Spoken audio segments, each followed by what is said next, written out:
The air in the maintenance hangar at Fort Braddock, Texas, was always thick with the smell of grease, jet fuel, and burnt coffee. It was a man's world, or at least, that's what everyone seemed to think. The laughter was loud, the jokes were rough, and the work was hard.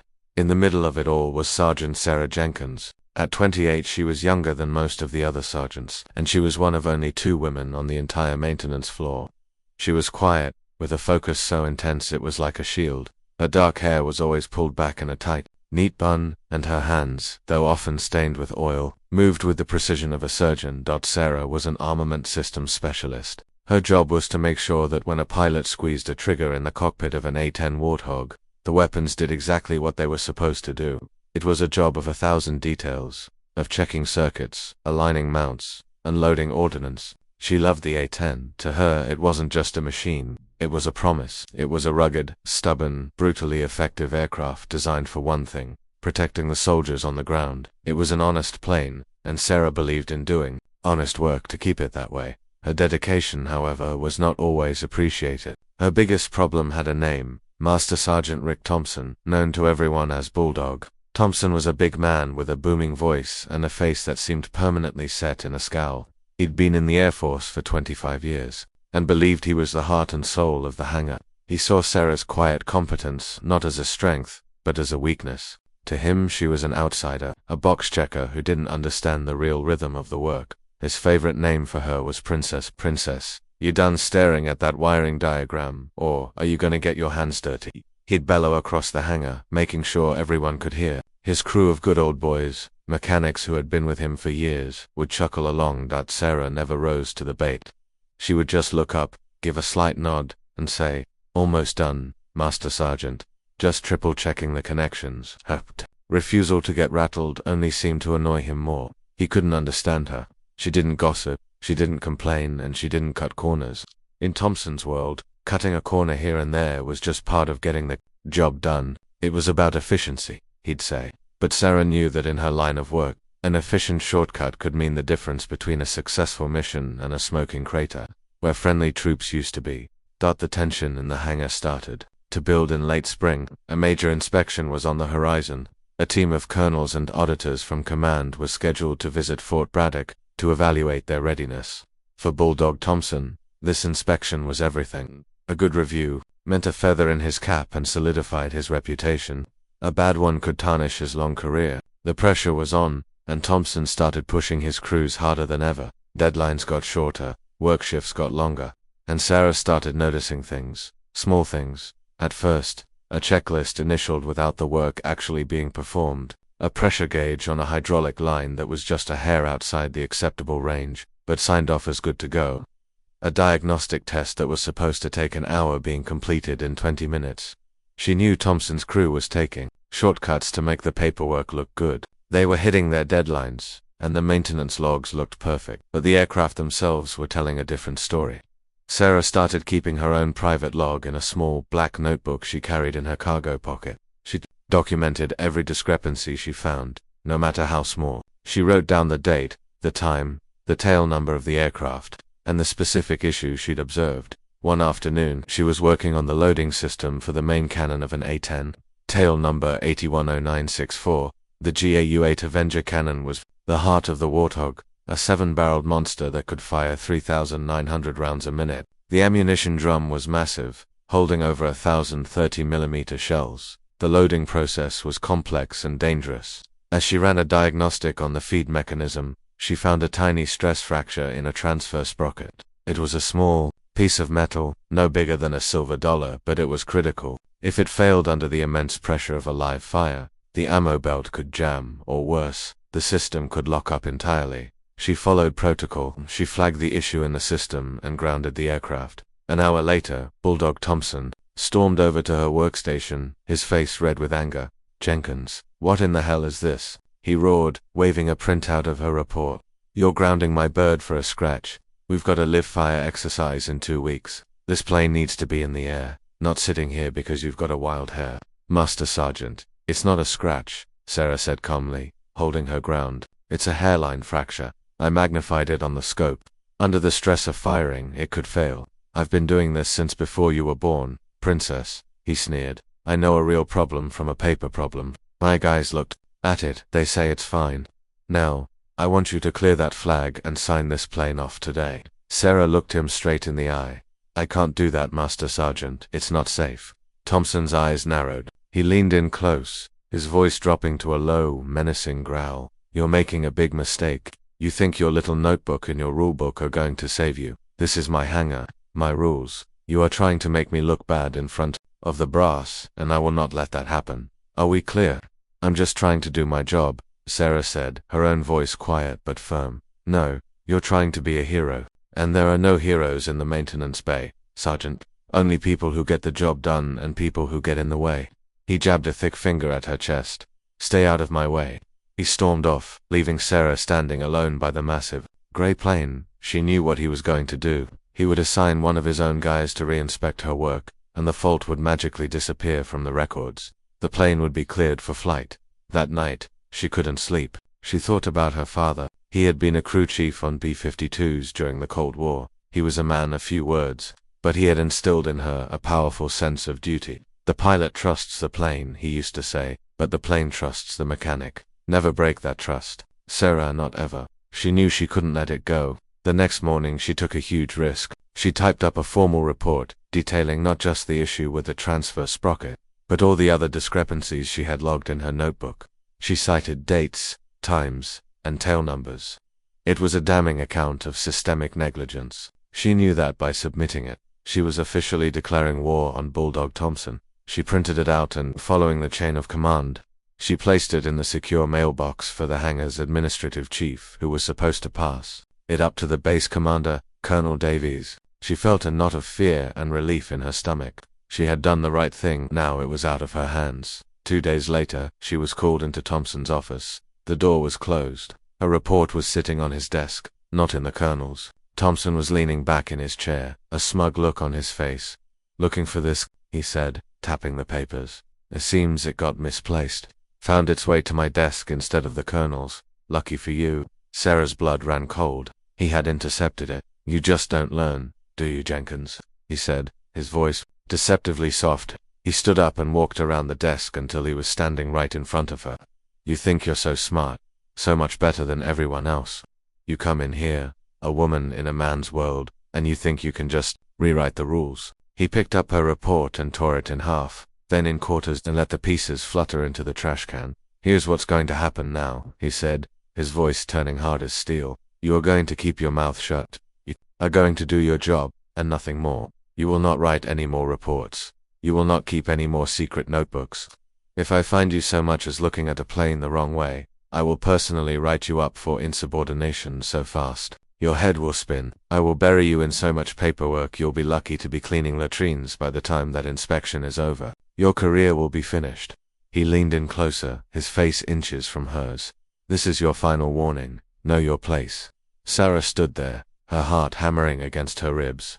She felt a wave of helplessness wash over her. It had all the power, the system she had trusted had failed. He had cornered her, and there was no one to turn to. Colonel Davies was a distant figure who trusted his senior NCOs completely. Thompson was the gatekeeper, and he had just slammed the gate in her face. She walked out of his office, the eyes of the entire hangar crew on her. She could feel their smirks, their satisfaction. The princess had been put in her place. She walked back to her workstation, her mind reeling. The live fire exercise was now just over a week away, and a 10-tail number 810964, the plane with the faulty sprocket, had been officially cleared for duty. It was sitting on the flight line right now, loaded and ready. Thompson had won, but Sarah knew with a certainty that chilled her to the bone that a clock was now ticking, and if she did nothing, the price of his victory would be paid by someone else. The days following the confrontation in Bulldog Thompson's office were the longest of Sarah's career. The atmosphere in the hangar had changed.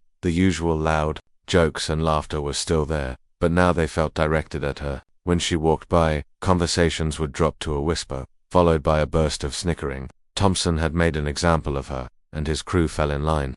They saw her as a troublemaker, a snitch who had tried to get their boss in trouble, and failed. She was isolated, an island in a sea of hostility. She did her work with her head down, focusing on the tasks assigned to her, avoiding eye contact, but her mind was a whirlwind. Every time she looked out at the flight line and saw a 10 number 810964 sitting under the hot Texas sun, a cold dread washed over her. The image of that tiny fracture in the transfer sprocket was burned into her memory. It was a time bomb, waiting for the right amount of stress to go off. That night, she sat in her small Spartan apartment off base, the torn pieces of her report still vivid in her mind. She felt a profound sense of failure. She had followed the rules, she had trusted the system, and the system had been corrupted by one man's ego. She thought about quitting, about putting in for a transfer, about just giving up. It would be so easy to just let it go, to tell herself it wasn't her problem anymore. But then she thought of her father again. She remembered a story he'd told her.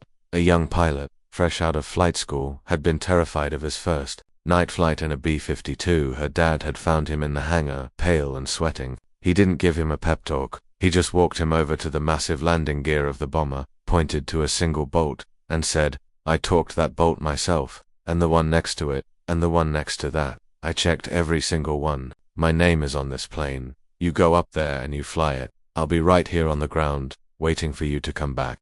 The pilot had flown that night, and for years afterward, her father's integrity was his trademark. It was his legacy, and it was hers too. She couldn't just walk away. If she did, she wouldn't be able to live with herself. She knew that if that plane went down, or if that gun jammed at the wrong moment, it would be on her conscience forever. A small glimmer of hope appeared the next day in the form of Private First Class Miller. Miller was a young airman, barely 20 years old, with a nervous energy and a habit of looking at his shoes when he talked. He was a decent mechanic, but he was terrified of Bulldog Thompson. Sarah had seen Thompson berate him for minor mistakes on more than one occasion. Miller approached her while she was cleaning her tools at the end of her shift. He was glancing around nervously, making sure no one was watching. "Sergeant Jenkins." He mumbled. "What is it, Miller?" Sarah asked, not unkindly. I just wanted to say, I saw that sprocket on 964, he said, his voice barely a whisper. "The one you flagged. I was with the team Master Sergeant Thompson sent to re-inspect it. They just looked at it for a second and said it was fine. They signed it off. But you were right. It looked bad to me, too." Sarah looked at the young man. She could see the fear in his eyes, but also a flicker of conscience. He was risking Thompson's wrath just by talking to her. "Why are you telling me this?" she asked quietly. "Because it's wrong," Miller said, finally looking up and meeting her eyes. "What he's doing, what they're all doing, it's wrong, but I don't know what to do. I've got a wife and a new baby. I can't afford to get on Thompson's bad side." Sarah felt a surge of empathy for him. He was trapped, just like her, but in a different way. His confirmation, however, solidified her resolve. She wasn't crazy. She wasn't just seeing things. The danger was real. "Thank you, Miller," she said. "It means a lot that you told me." He gave a quick, jerky nod and scurried away. But his words had changed something in her. She wasn't entirely alone, and she knew now what she had to do. If the system wouldn't fix the problem, she would have to do it herself. It was a crazy idea, a flagrant violation of every rule in the book. If she were caught, she wouldn't just be disciplined, she would be caught. Unauthorized maintenance on a flight-ready aircraft was one of the most serious offenses a mechanic could commit. But what was the alternative? To stand by and wait for a disaster. She began to formulate a plan. It was risky, and the timing would have to be perfect. The live-fire exercise was scheduled for the following Tuesday. The planes would be given a final check and prepped early that morning, before sunrise. The pilots would arrive for their pre-flight briefing around 050 hours. That gave her a window. A very small, very dangerous window. She spent the next few days preparing. She couldn't just order a new transfer sprocket. That would leave a paper trail. So, she did something she'd never done before. Late one night, she went to the hangar's boneyard, a fenced-off area behind the main building where decommissioned parts were stored before being scrapped. She spent 2 hours searching through old, discarded cannon feed assemblies until she found what she was looking for. A sprocket from an older model, but one that was still within specifications. It was used, but it was solid. There were no fractures, no signs of wear. She smuggled the part back to her workstation and cleaned it meticulously, hiding it in the bottom of her toolbox. The next step was the hardest, planning the operation. Itself, she needed to get to the A-10 on the flight line, open the access panel to the cannon's feed mechanism, replace the faulty sprocket, and get out without being seen. The flight line was brightly lit and monitored by security patrols. The night before the exercise, a sense of calm settled over her. It was the calm that comes after a decision is made, when there is no more room for doubt or fear. There was only the mission. At 0300 hours, her alarm clock buzzed. She dressed quickly in her fatigues, her movements precise and automatic. She drove to the base, her heart a steady drum against her ribs. She parked in the far corner of the lot and walked toward the hangars, keeping to the shadows. The air was cool and still. She slipped into the main hangar, which was mostly deserted at this hour. She retrieved the replacement sprocket and a small toolkit from her locker. Then came the most dangerous part, crossing the open tarmac to the flight line where the A-10s were parked. She waited for the security jeep to make its slow pass, its headlights cutting yellow swaths through the darkness. The moment it turned the corner, she ran. She moved quickly and silently, a ghost in the vast open space. She reached a 10 number 810964 without incident.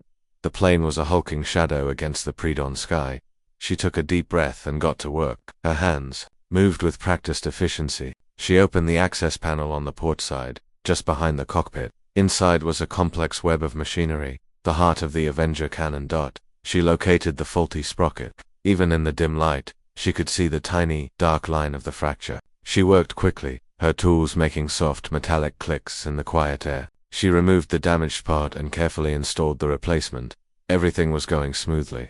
Too smoothly. Suddenly, she heard the sound of an electric cart approaching. Her blood turned to ice. She looked up and saw the unmistakable, bulky silhouette of Bulldog Thompson, making a surprise inspection of the flight line. There was nowhere to run, nowhere to hide. In a split second of pure instinct, she scrambled into the cavernous wheel well of the A-10's main landing gear, pulling herself up into the darkness just as the cart rolled to a stop a few feet away. She held her breath, her body pressed against the cold metal. She could hear Thompson's heavy footsteps on the tarmac. He was talking on a handheld radio. "Yeah, everything looks good out here," he grunted. "Tell the colonel he's got nothing to worry about. My birds are ready to fly." He stood there for what felt like an eternity. Sarah could smell his cigar smoke. She prayed he wouldn't look in her direction, wouldn't notice the open access panel.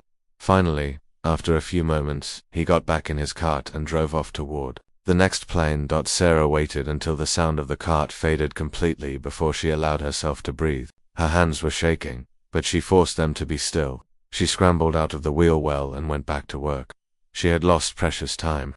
She finished tightening the last bolt and was about to close the panel when she had an idea. She needed proof that she had been there, that she had done the right thing. She took a small metal scribe from her pocket and etched a tiny, almost invisible mark on the back of the new sprocket she had just installed. It was her own personal insignia, a small, stylized J inside a circle, something she used to mark her own tools. No one would ever notice it unless they knew exactly where to look. She closed the access panel, making sure it was secure. But, as she did, she realized she didn't have time to run a full diagnostic on the repair. She had fixed the critical flaw, the fracture that could have caused a catastrophic jam. But the loading system was complex. Had she recalibrated everything perfectly? Was there another, smaller issue she had missed? There was no time to check. Headlights were approaching the flight line, the pilot's transport van. She was out of time. She gathered her tools and sprinted back across the tarmac, her heart pounding with a new kind of fear. Not the fear of being caught, but the fear of the unknown. Had her fix been enough? She made it back to the hangar just as the pilots were walking out to their planes. She watched from the shadows of the doorway as the pilot assigned to 810964, a cocky young captain named Evans, who was one of Thompson's favorites, met the master sergeant by the plane. Thompson clapped him on the back. "She's all yours, Captain," Thompson said with a proud grin. "Gave her my personal seal of approval. She fly like a dream." Captain Evans did a quick, cursory walk-around, the kind a pilot does when he completely trusts his crew chief. He spent no more than a minute on it. He didn't open the panel, he didn't check Sarah's work. He just nodded, climbed up the ladder, and settled into the cockpit. Sarah stood frozen, watching as the canopy lowered. She had done it. She had replaced the part. She had averted the disaster she was sure was coming. But a new, terrible thought crept into her mind. What if, in her haste, she had created a new problem, a different kind of malfunction?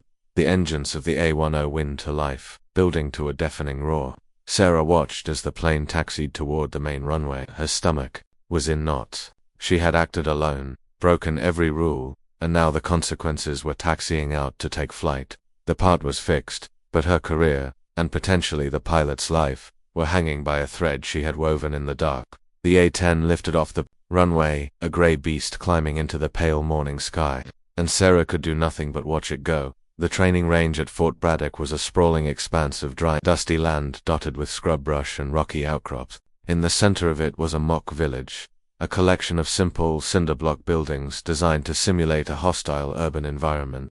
This was where the live-fire exercise would take place.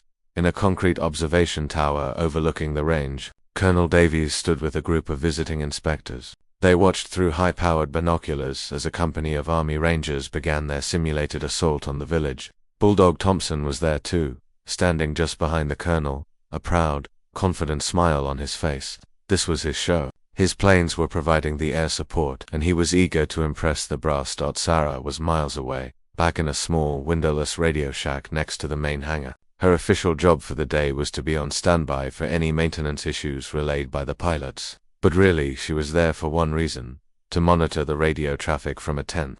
NUMBER 810964. She sat on a stool, a headset pressed against her ear, listening to the calm, routine chatter between the pilots and the forward air controller, or FAQ, on the ground. Hog 1, this is Groundhog, the FAC's voice crackled. We have friendly troops advancing. On the objective, they are taking simulated fire from the target building. Grid Square Delta 7. Do you have eyes on? Roger, Groundhog, came the voice of Captain Evans from the cockpit of 810964. Hog 1 has eyes on Delta 7, ready for the gun run on your mark. Sarah's hands grew clammy. This was it.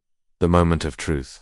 The cannon was about to be fired. Had her repair worked? On the ground, the Rangers took cover behind a low wall, their exercise brought to a halt as they waited for the A-10 to clear their path. They looked up at the sky, watching the Warthog begin its slow, deliberate turn to line up for the attack. It was then that the unthinkable happened. Unseen by the soldiers and the controllers, a family of 4 had been hiking in the restricted area. They were tourists who had rented a jeep, missed the faded warning signs on a back road, and decided to take what they thought was a scenic shortcut.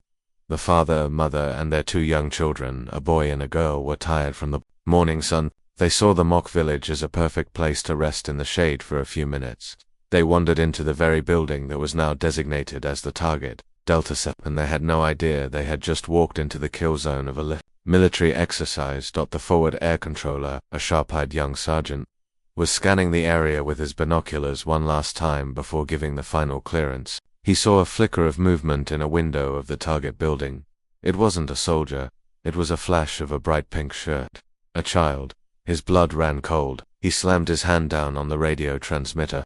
His voice, usually calm and professional, was now a raw, desperate scream. Abort, abort, abort. Hog 1, abort your run. Ceasefire, ceasefire. In the observation tower, Colonel Davies and the inspectors jerked to attention. What is it? What's going on? The colonel demanded. FAC's voice came again, strained with panic. Sir, we have civilians in the impact zone. I repeat, there are civilians in the target building. A wave of horror swept through the tower. Bulldog Thompson's face went pale. On the ground, the Rangers froze, their training forgotten, as they stared in disbelief at the building where the innocent family was hiding. High above, in the cockpit of the A-10, Captain Evans heard the frantic call. Roger, aborting, he yelled back, his thumb already moving to disengage the weapon system. He pulled back on the stick, intending to climb away from the target, but nothing happened.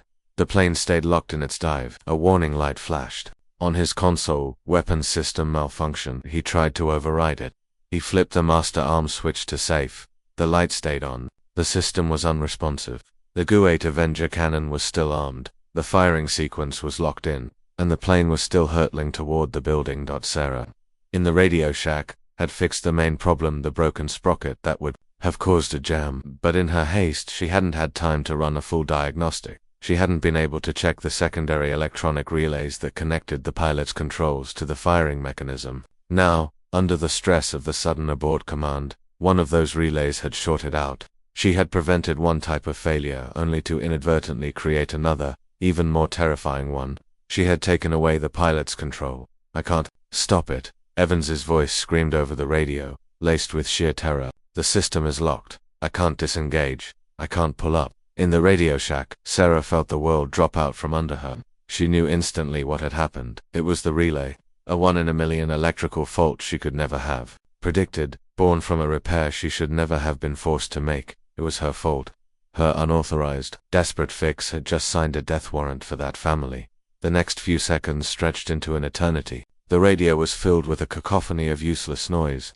The FAQ was screaming, "Pull up, Hog 1. For God's sake, pull up." The controllers in the tower were yelling commands, but it was all just noise. Sarah sat frozen on her stool, the headset clamped to her ears. She could hear the rising pitch of the A-10's engines as it continued its deadly dive. She could hear the ragged, terrified breathing of Captain Evans as he fought with his unresponsive controls. She closed her eyes, and in the darkness, she saw the faces of the family she had never met. She saw the pink shirt of the little girl. The observation tower, Bulldog Thompson looked like he had seen a ghost. His perfect exercise, his moment of glory, had turned into a nightmare. His face, usually red and confident, was now the color of ash. He knew, just as Sarah knew, that a fault like this could only come from one thing: a failure in maintenance. His shortcuts, his negligence, his arrogance, it was all coming home to roost in the form of a diving A-10 about to commit a massacre. The ground troops could only watch, paralyzed with a sense of helpless dread. They were trained for combat, for facing an enemy. They were not prepared for this, for watching their own air support become an instrument of random, terrible death against innocent people. They were too far away to warn the family, too far away to do anything but bear witness. The A-10 grew larger and larger in the sky, a predator closing in on its prey. The deep, menacing hum of its engines was the only sound that seemed to matter. Everyone, the soldiers on the ground, the commanders in the tower, the pilot in the cockpit, was trapped in the same horrifying moment. Sarah listened, her heart a block of ice in her chest. She had tried to be a hero. She had tried to do the right thing, to honor her father's code, but she had failed. In trying to prevent one disaster, she had triggered another. The sound of the screaming engines filled her headset, and she knew that in a matter of seconds, the world would hear the devastating roar of the Avenger cannon, and she would have to live with that sound for the rest of her life. Time seemed to warp. For everyone watching, the world shrank to a single, horrifying tableau: the gray A-10 diving, the small cinder block building, and the sky. On the ground, the Rangers were frozen, their rifles slack in their hands. In the observation tower, the colonels and the inspectors stood like statues, their binoculars fixed on the unfolding tragedy. Bulldog Thompson had sunk into a chair, his head in his hands, unable to watch. Everyone was paralyzed by the certainty of what was about to happen. Everyone except Sarah. In the radio shack, the initial wave of guilt and horror that had frozen her in place gave way to something else: pure, cold clarity. The panic vanished, replaced by the mind of a mechanic. She wasn't thinking about blame or consequences anymore. She was thinking about the machine. She was running a diagnostic in her head, picturing the wiring, the hydraulics, the mechanics of the cannon. The electrical relay was fried. The pilot's controls were useless. The firing sequence was locked. How do you stop an unstoppable gun? And then, she had it. An answer. It was a crazy, desperate, unthinkable solution, but it was the only one. High above the unfolding drama, a second A-10 was circling. It was the reserve aircraft for the exercise, flown by Major David Wallace, a veteran pilot in his late 40s. His call sign was Pops, a nickname earned for his calm demeanor and the graying hair at his temples. He had been flying Warthogs. For 20 years he'd heard the frantic calls. He saw Evans's plane locked in its dive, and he knew his fellow pilot was in terrible trouble. It was then that a new voice cut through the chaos on the emergency channel. It was a woman's voice. Steady and filled with an authority that sliced through the panic. All stations. This is Sergeant Jenkins in the maintenance shack. Stand by. In the tower, the radio operator tried to cut her off. Ma'am, this is a restricted channel. Sarah ignored him, holding down the transmit button. Pops, this is Jenkins. Do you read me? Major Wallace, surprised, keyed his mic. This is Pops. I read you. Who is this? I'm Armament, sir. I know what's wrong with Hog 1, Sarah said, her voice perfectly even. His firing system has a hard lock. The electricals are shot. You will not be able to talk him out of it, and he cannot override it. The gun is going to fire. In the observation tower, Colonel Davies stared at the radio speaker. Who is Sergeant Jenkins? He demanded. Thompson looked up, his face a mask of disbelief and fury. She's a mechanic. She's nobody. Get her off the radio. But Major Wallace was listening. He had heard rumors about Thompson's hangar, about corners being cut. He recognized the ring of absolute certainty in the sergeant's voice. "What's your solution, Sergeant?" Wallace asked, his own voice tense. Sarah took a deep breath. "Pops, you have to stop the gun. The only way to do that is to physically destroy the ammunition feed system. I need you to put a burst into the port side of Hog 1, directly on the ammunition drum access panel. It's a 3-foot square panel, just aft of the cockpit. A short burst from your cannon. It will shred the feed mechanism and break the firing chain. It is the only way." Silence. The radio went dead quiet. Sarah had just given a pilot an order to fire on a friendly aircraft. It was an act of insanity. It was something that could get them both thrown in prison for the rest of their lives. In the tower. The lead inspector looked at Colonel Davies, his mouth hanging open. Thompson was on his feet, screaming, "She's lost her mind. She sabotaged that plane, and now she's trying to get it shot down. Arrest her." But Colonel Davies held up a hand, his eyes locked on the 2 planes in the sky. He was listening, waiting for the pilot's response. Major Pops Wallace had a split second to make a decision that would define his life. He could follow the book, do nothing, and watch a family be annihilated, or he could trust the calm, confident voice of an unknown sergeant on the ground, a voice that spoke with the undeniable authority of someone who knew the machine inside and out. He looked at the diving A-10, then at the small building. He thought of his own kids. He made his choice. "I copy, Sergeant Jenkins." His voice crackled over the radio, steady as a rock. "I'm rolling in." What happened next was the single most terrifying and beautiful piece of flying anyone on that range had ever seen. Pops Wallace rolled his A-10 onto its side, the plane seeming to pivot on a wingtip. He dove not in a gentle arc, but in a gut-wrenching plunge, accelerating with incredible speed. He was coming in low and fast from the side, on a trajectory that would take him across the nose of the diving Hog 1. On the ground, everyone who had been frozen now watched with a new sense of awe and terror. They were no longer watching one plane, but 2, engaged in a deadly impossible dance. Pops's A-10 was a gray blur. He had one pass, one chance to get it right. Too high, and he'd miss. Too low, and he could hit the cockpit. A fraction of a second too early or too late, and the plan would fail. He lined up his shot. Through his canopy, he could see Captain Evans fighting the controls of the other plane. He could see the building getting closer. He squeezed the trigger. The sound of the GAU-8 cannon was not a series of shots, but a single, visceral roar, like the sky itself was being torn in half. It was a sound that shook you to your bones, but it was a short burst, incredibly short, no more than a dozen rounds. The 30mm shells, designed to shred tanks, slammed into the side of Captain Evans's A-10. They didn't hit the engine, they didn't hit the cockpit. They struck the exact 3-foot square panel that Sarah had described. The metal skin peeled away like a tin can. Inside, the complex ammunition feed system was obliterated. The chain of shells was severed. In Captain Evans's cockpit, the angry red warning light on his console blinked out. The whole plane shuddered from the impact, but the terrifying hum of the armed cannon went silent. The lock was broken. He immediately regained control and pulled back hard on the stick. The damaged A-10, its cannon now inert, roared over the top of the cinderblock building, missing it by less than 50 feet. It pulled up into the sky, trailing a thin line of smoke from the hole in its side. On the ground, there was a moment of absolute stunned silence. The crisis was over.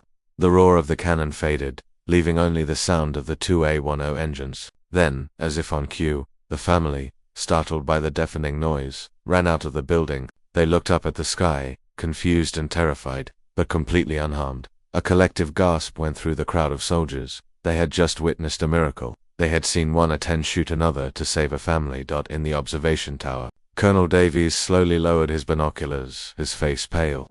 He turned to the radio operator.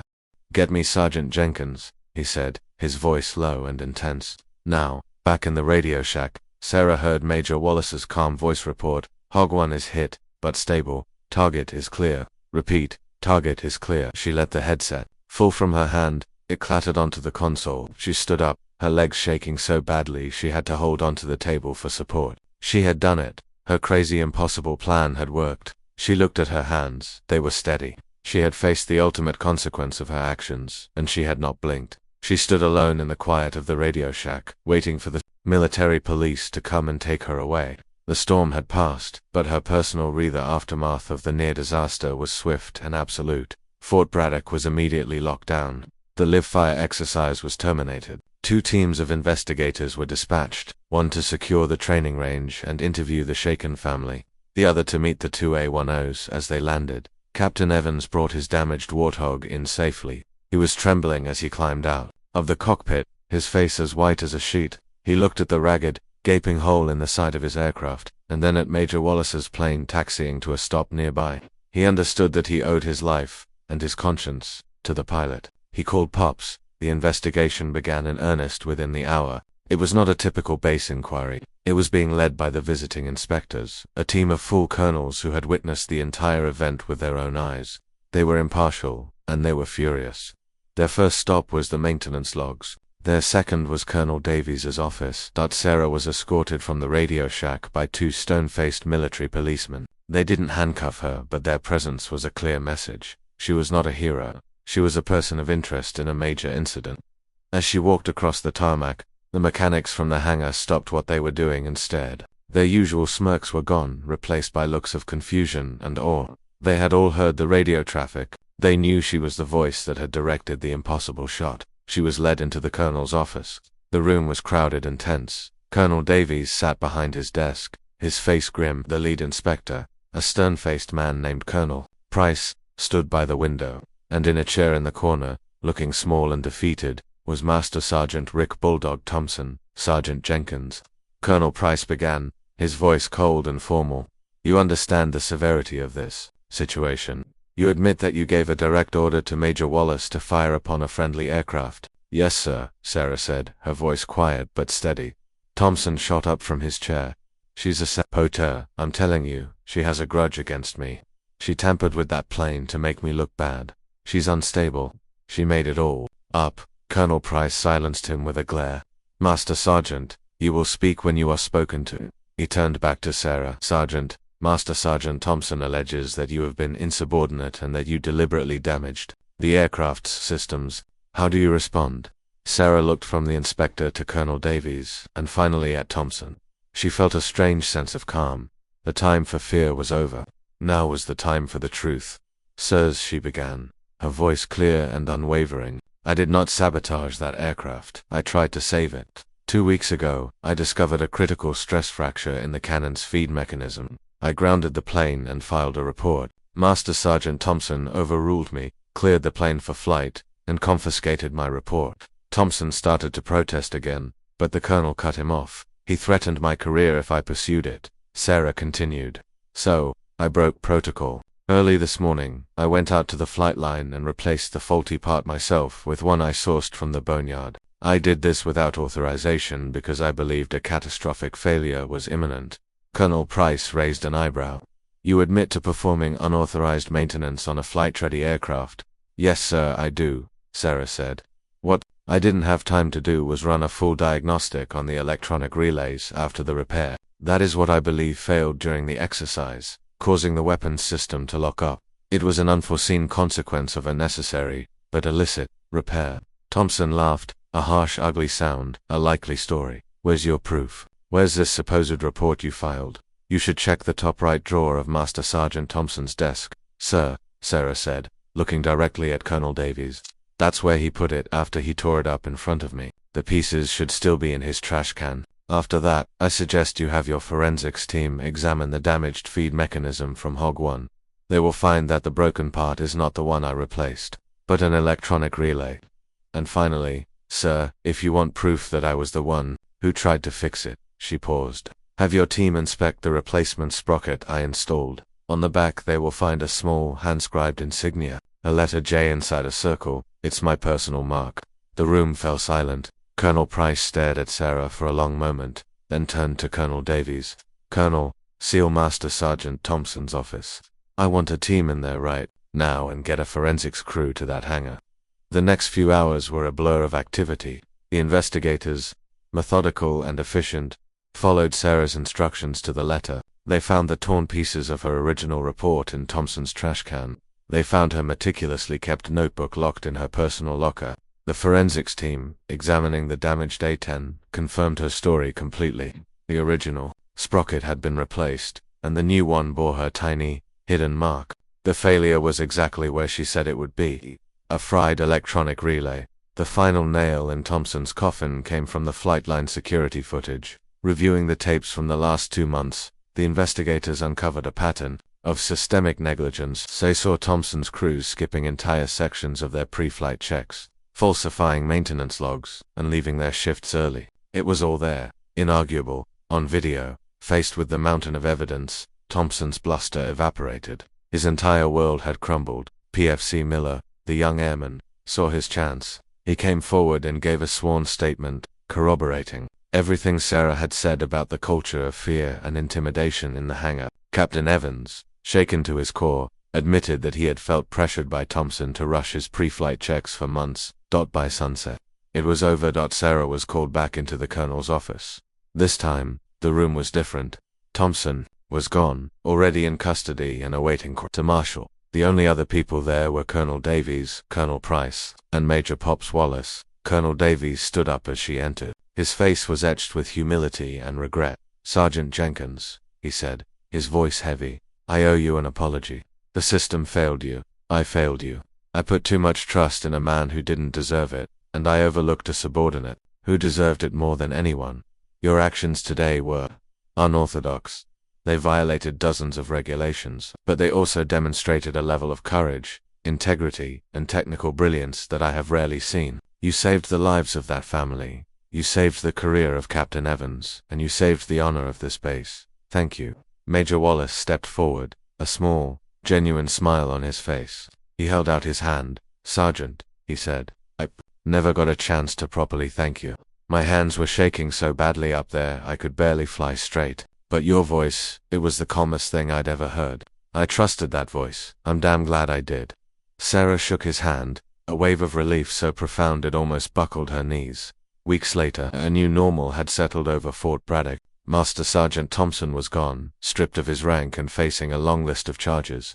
His crew had been broken up, either reassigned or facing disciplinary action. A new by-the-book Master Sergeant was running the hangar, and the atmosphere was quiet, professional, and respectful. Sarah Jenkins was no longer Princess. She was Sergeant Jenkins, and when she walked through the hangar, the other mechanics met her eyes with a look of profound respect. She had earned her place, not by shouting or by fitting in, but by standing her ground and holding fast to what was right.